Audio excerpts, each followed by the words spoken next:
The morning air smelled like rain and fresh bread from a bakery across the street. Harrison Cole stepped out of his tall building, straightening his blue tie. He was a millionaire, yes, but not the kind who forgot where he came from. Every day, he worked to help people who had no homes, no food, no hope. His foundation saved kids from bad people who wanted to hurt them. Today felt like any other Tuesday, but it wasn't.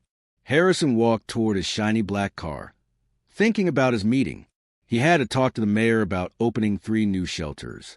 3 more places where scared children could sleep without fear. He smiled, reaching into his pocket for his keys. That's when he heard it. "Sir!" "Stop." The voice was small, shaky, desperate. Harrison froze. His hand stopped halfway to the car door. A little girl came running from behind a green dumpster. Her clothes were too big for her thin body. Her shoes had holes in them. Her hair was wild and tangled, but her eyes were bright and fierce and full of terror. She couldn't have been more than 9 years old. "Please, sir, please don't touch the car," she screamed, her voice cracking. Harrison's heart began to pound. Something in her voice made his blood run cold. This wasn't a joke. This wasn't a game. "What's wrong?" he asked, staying very still. The girl stopped a few feet away from him, breathing hard. Tears streamed down her dirty cheeks. "Look under the car, sir. Please don't start it. You're going to die." Time seemed to stop. Harrison had received threats before. When you help people escape from gangs and cartels, when you shut down their evil businesses, they get angry. They send scary letters. They make phone calls in the middle of the night. But this was different. "What did you say?" Harrison asked quietly. "Under the car," the girl whispered. "I saw them. 2 men. They came in the dark. They crawled under your car and put something there. Something bad. I heard them laughing. They said you wouldn't make it to breakfast." Harrison felt his stomach drop. He looked at his car, his beautiful, familiar car that he'd driven for 5 years. Suddenly it looked like a monster. "What's your name?" he asked the girl, his voice gentle despite the fear crawling up his spine. "Asha," she said. "My name is Asha." "Asha, I need you to back away. Far away. Go across the street. Right now." But Asha didn't move. "You have to believe me. Please. I'm not lying. I'm not crazy. I saw them." Harrison believed her. Every instinct in his body screamed that she was telling the truth. He pulled out his phone with shaking hands and dialed 911. "This is Harrison Cole. I'm at 447 Riverside Avenue. I need the bomb squad. Now, a child says there's an explosive device under my vehicle." The operator's voice became sharp and focused. "Sir, step away from the vehicle immediately. Do not touch anything. Officers are on their way." Harrison grabbed Asha's hand. It was small and cold and trembling. Together, they ran across the street, putting distance between them and the car. Other people on the sidewalk noticed something was wrong. They started moving away, too. "How did you know?" Harrison asked, kneeling down to look Asha in the eyes. "How did you see them?" Asha's lips quivered. I sleep near here sometimes. Behind the dumpster. It's safe there, and the bakery lady sometimes gives me old bread. Last night, I couldn't sleep. It was too cold. I saw a black van pull up. No lights. 2 men got out. They had tools. They went under your car. I heard them talking. One of them said, "This will teach that rich do-gooder to stay out of our business." Harrison's jaw tightened. The cartel. It had to be. Last month, his foundation had rescued 17 children from a trafficking ring. The police had arrested 8 cartel members. They'd promised revenge. Sirens wailed in the distance, getting closer. "You saved my life," Harrison said, his voice thick with emotion. "You could have stayed hidden. You could have stayed safe. But you ran out to warn me. Why?"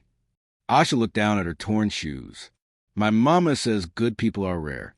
She says we have to protect them. You help kids like me. I heard about you at the shelter. You're the man who gives people hope." She looked up, tears still falling. "I couldn't let them kill hope." Harrison felt something break open in his chest. This tiny girl, who had nothing, who slept behind dumpsters, who probably hadn't eaten a real meal in days. She had risked her life for him. 3 police cars screeched to a stop. Officers jumped out, shouting orders. A large truck with bomb squad written on the side pulled up. Men in heavy protective suits began moving toward Harrison's car with strange machines and tools. One officer ran to Harrison and Asha.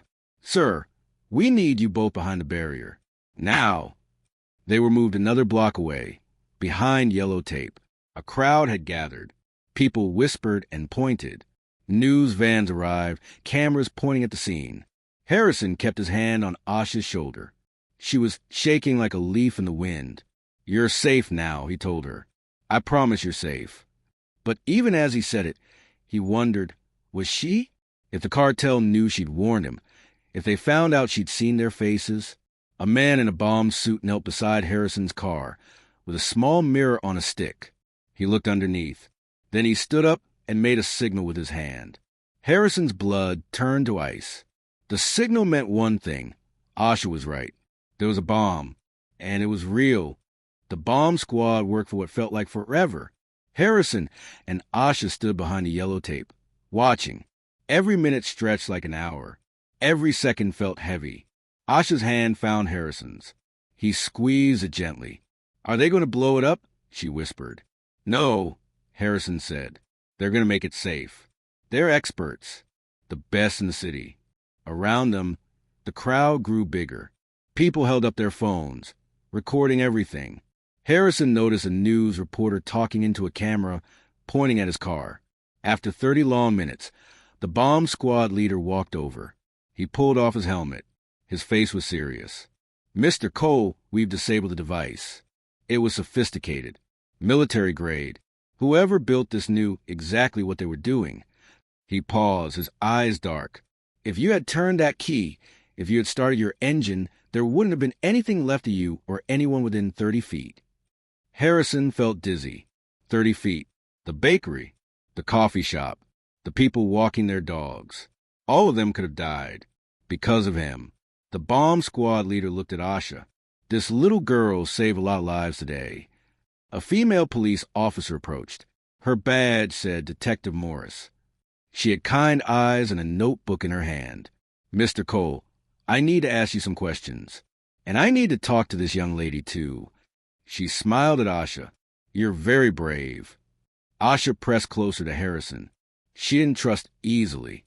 Harrison understood why. "Can we go somewhere private?" Harrison asked. "Somewhere away from the cameras?" Detective Morris nodded.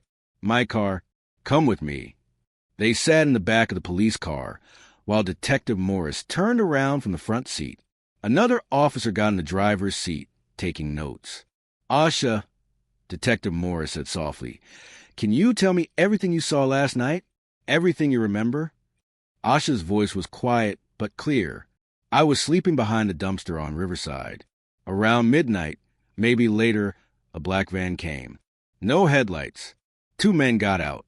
They were wearing dark clothes. Hoodies. One was tall and skinny. The other was short and round, like a circle. Did you see their faces?" Detective Morris asked. Asha nodded. "A little bit, when they walked under the streetlight. The tall one had a scar right here." She touched her left cheek, like a lightning bolt. The short one had a tattoo on his neck, a snake eating its own tail. Detective Morris and the other officer exchanged looks. Harrison saw recognition flash across their faces. "You know who they are," Harrison said. It wasn't a question. Detective Morris sighed. "We might." Those descriptions matched 2 known associates of the Serpent Cartel. "They're the same organization you helped us take down last month." "They want revenge," Harrison said quietly. "They want to scare everyone who stands against them," Detective Morris corrected. "If they kill you, they think others will stop fighting them. But they're wrong." Asha spoke up again. "There's more." After they finished with the car, they were talking. The tall one said, "The boss will be happy. This sends a message." The short one laughed and said, "By tomorrow morning, the whole city will know. Nobody messes with us." "Did they see you?" the other officer asked. Asha shook her head. I stayed really still, really quiet, like a mouse. My mama taught me how to be invisible when bad people are near. Harrison's heart ached. No child should have to learn how to be invisible. Where is your mother? Detective Morris asked gently. Asha's eyes filled with tears again. She works at the Hope Street shelter. She cleans and helps cook. But we can't stay there. The rules say workers can't live in the shelter, so we sleep outside. Mama says it's only temporary. She's saving money for an apartment. Harrison made a decision right then and there. Not anymore. You're not sleeping outside ever again. Detective Morris continued asking questions. Asha, did you see which direction the van went? Yes. They drove toward the warehouses. The old ones by the river. The ones with broken windows. Detective Morris wrote everything down. Asha, you're a hero. You know that? Because of you, we have enough information to find these men. Because of you, Mr. Cole is alive. Because of you, dozens of innocent people didn't get hurt. Asha didn't look like she felt like a hero. She looked tired and scared and small. Harrison's phone buzzed. His assistant, Maria, had sent 20 worried messages. The news was everywhere. Millionaire targeted by bomb. Child saves philanthropist's life. Cartel strikes back. But Harrison wasn't thinking about the news. He was thinking about Asha sleeping behind a dumpster, about her mother working hard, but still homeless, about how this brave little girl had nothing but gave everything. Detective Morris closed her notebook. Mr. Cole, we're going to assign protection to you. Plainclothes officers. Until we catch these men, you're not safe. What about Asha? Harrison asked immediately. What about her mother? If the cartel finds out she warned me. We've already thought of that, Detective Morris said. We'll provide protection for them too. But they'll need somewhere secure to stay. They'll stay with me, Harrison said firmly. Asha looked up at him with wide eyes. What? I have a big house. Very big. Too big for just me. It has guards and cameras and high fences. You and your mother will be safe there. And when this is over, I'll make sure you have a real home. I promise. But why? Asha asked. You don't even know us. Harrison smiled, a real smile that reached his eyes. You saved my life. You risked everything for a stranger. You were brave when you could have been silent. That tells me everything I need to know about you. Detective Morris made some phone calls. Within an hour, a police car brought Asha's mother to the scene. Her name was Keisha. She was thin and exhausted, with worry lines around her eyes. But when she saw Asha safe, she broke down crying. Baby, oh my baby. Keisha pulled Asha into her arms. When the police came to the shelter, when they told me what you did, she couldn't finish. She just held her daughter tight. Harrison explained everything. The bomb, the cartel, his offer. Keisha shook her head. Mr. Cole, that's too much. We can't accept. Yes, you can, Harrison said firmly but kindly. And you will, because your daughter saved my life. And now it's my turn to protect hers. Both of yours. Keisha looked at her daughter. Asha looked back at her mother. Some silent conversation passed between them. Finally, Keisha nodded. Okay, but just until it's safe. We don't want charity. We want to work. Then you'll work with my foundation, Harrison said. We always need good people. People who understand what it's like to struggle. People with heart. By late afternoon, Harrison's security team had prepared rooms at his house. The police had set up surveillance. And Asha and Keisha had a safe place to sleep for the first time in 8 months. But the danger wasn't over. As the sun began to set, Detective Morris received a phone call. Her face went pale. We found the warehouse, she told Harrison. The one Asha described. We found evidence. Bomb-making materials. Plans. Photos. Photos.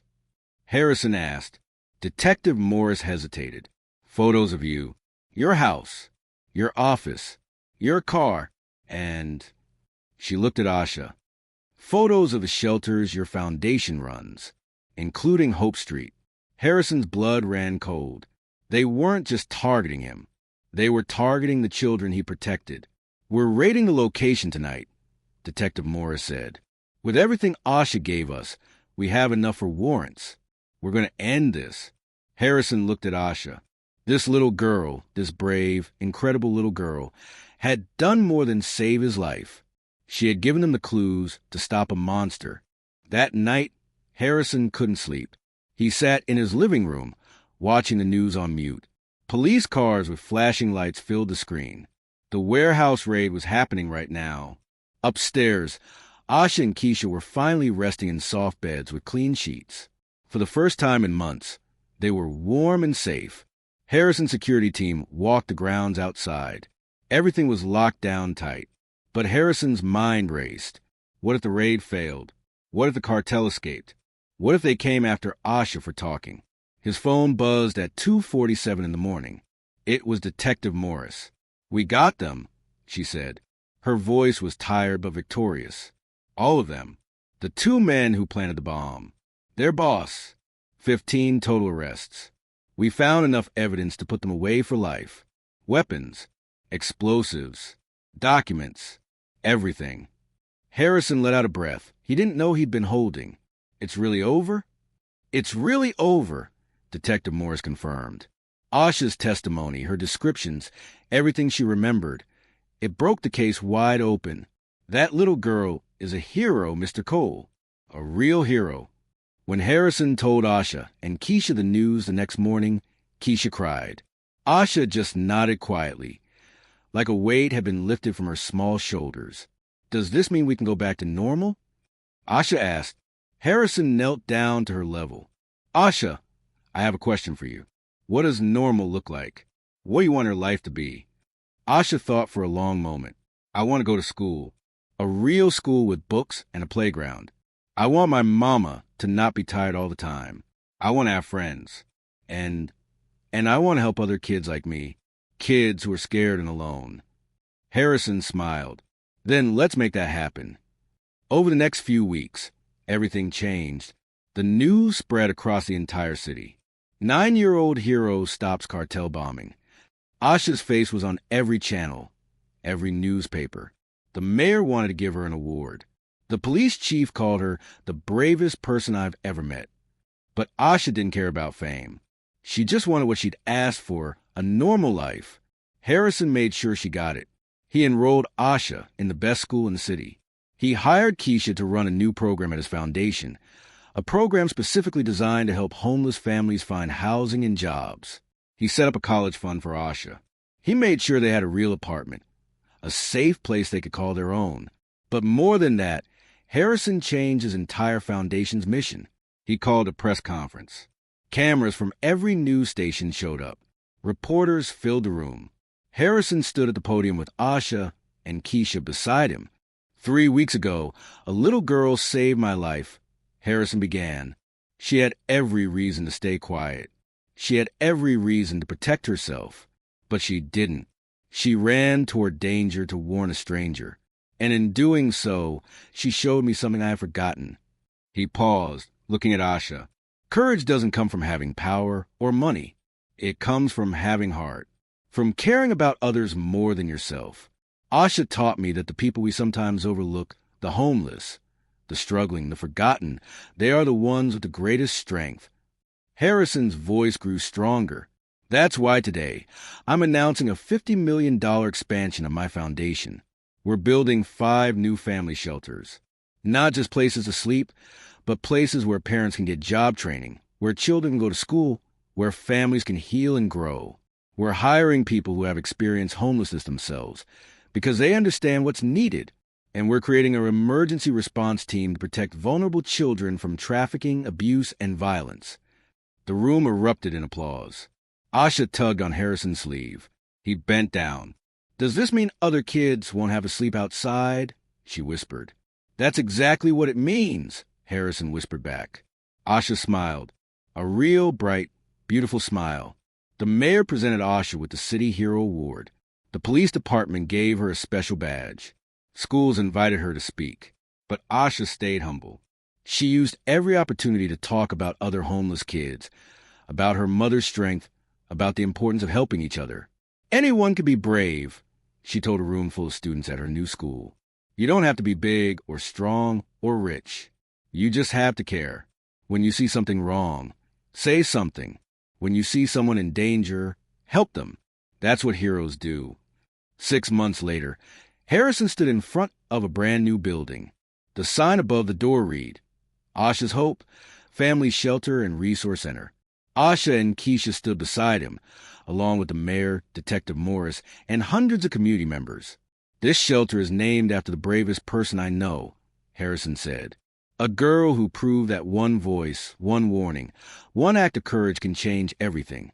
This is for all the children who feel invisible. You're not invisible.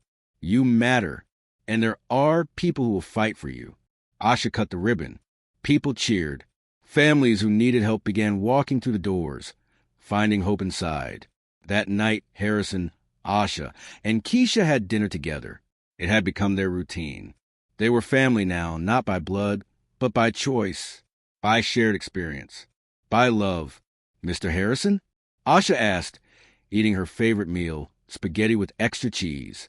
Yes. Do you ever think about that morning? When I screamed at you? Harrison smiled. Every single day. Are you glad I screamed? Harrison reached across the table and held her hand. Asha, that scream was the most important sound I've ever heard. It saved my life. But more than that, it changed my life. It reminded me why I do this work. It reminded me what really matters. Asha nodded, satisfied. Good, because I'm glad I screamed too. Keisha laughed, tears in her eyes. My brave, beautiful girl. The cartel members went to prison. Every single one of them. The city became safer. The shelters filled with families finding new beginnings. And Asha, little Asha who once slept behind dumpsters, became a symbol of hope for an entire city. She grew up strong and kind.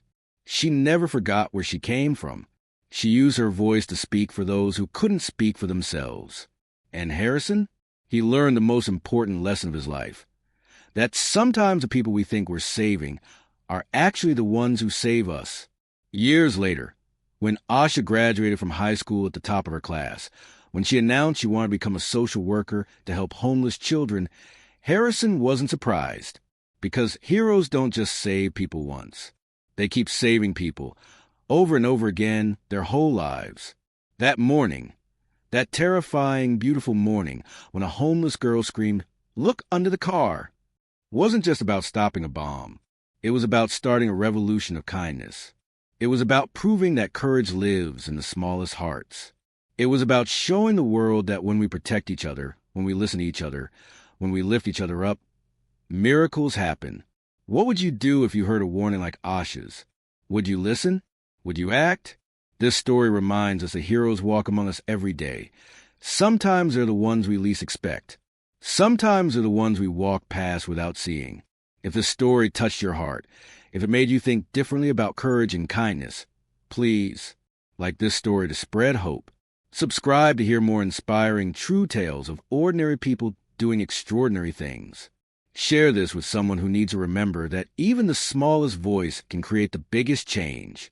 Comment below, what act of courage have you witnessed? What moment changed your life? Remember, every child matters. Every voice matters. Every act of kindness creates ripples that can change the world. Together, we can build a world where no child sleeps afraid, where no brave voice goes unheard, where no act of courage goes unnoticed. Thank you for reading Asha's story. Now go out and be someone's hero.